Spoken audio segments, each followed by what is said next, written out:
What's going on, guys? It's Taylor with Pre-War Pickers here. This weekend, me and two of my buddies went to the Jacksonville Card Show in Jacksonville, Florida.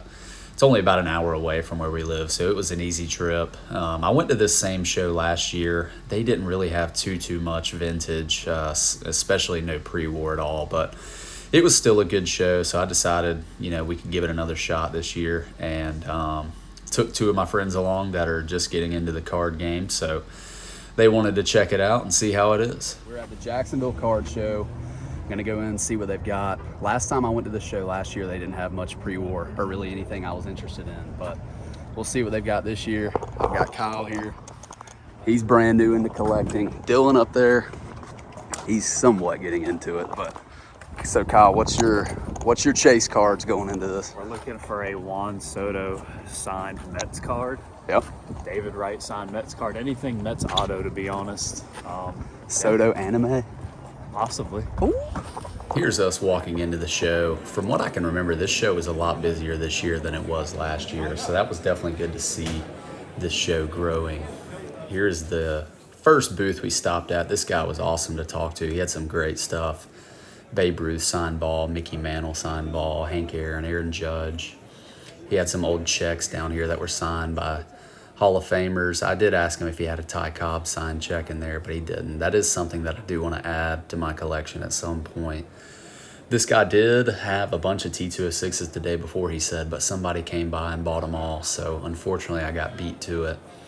But he did have some other cool vintage stuff, mainly 50s and 60s Hall of Famers, but still cool to see. Here's another booth we stopped by. Again, mainly modern. There was some vintage sprinkled in there. There's actually a T206 right there, George Mullen with a sovereign back. That was the only one he had, unfortunately. But some good modern stuff, some good vintage sprinkled in there. Mainly 50s and 60s stuff, but yeah, still cool to see. Unfortunately, that was kind of the theme as far as the vintage here, was just 50s and 60s. Here was a case I was flipping through and found a Ty Cobb refractor, which are becoming more interesting to me, those modern cards featuring old-timey players. There's Kyle getting his first in-person deal done, so had to be sure to document that. A nice Nolan McLean autograph. He's a big Mets fan, so that was perfect.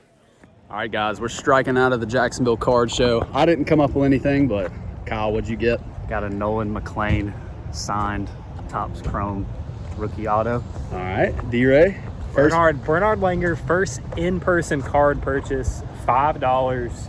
Electric. Look at that. Golf legend. Guys, so we struck out of the card show. Didn't find anything pre-war or T206 related, but we're here at Dan's in Jacksonville, kind of downtown.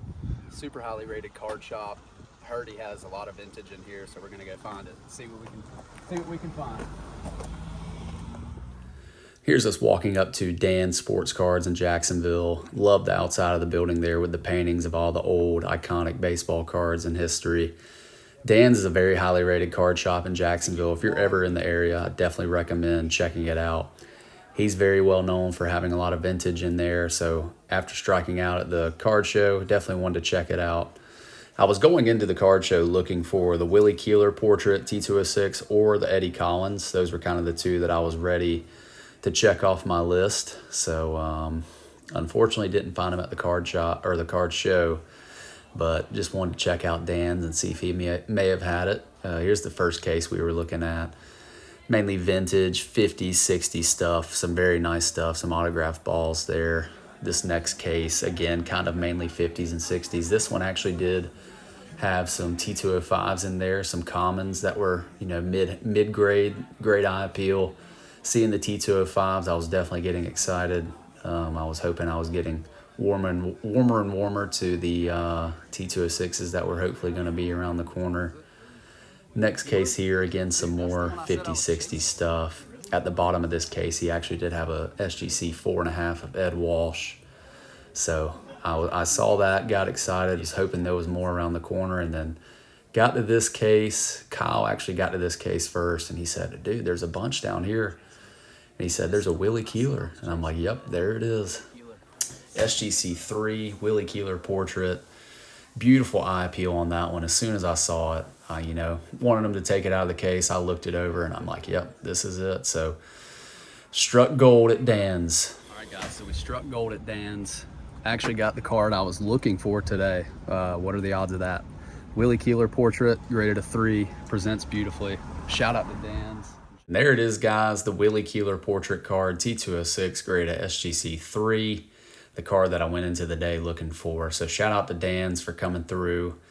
Overall, super successful day. All three of us walked away with something that we were going into the day looking for. So it was a fun day. The next show I think we're going to try to go to is the Collecticon in Atlanta coming up in February. I heard that's a great show. I've never been, but looking forward to it. Definitely going to do another video for that one. But thanks for tuning into this one, and stay tuned for the next one. Peace.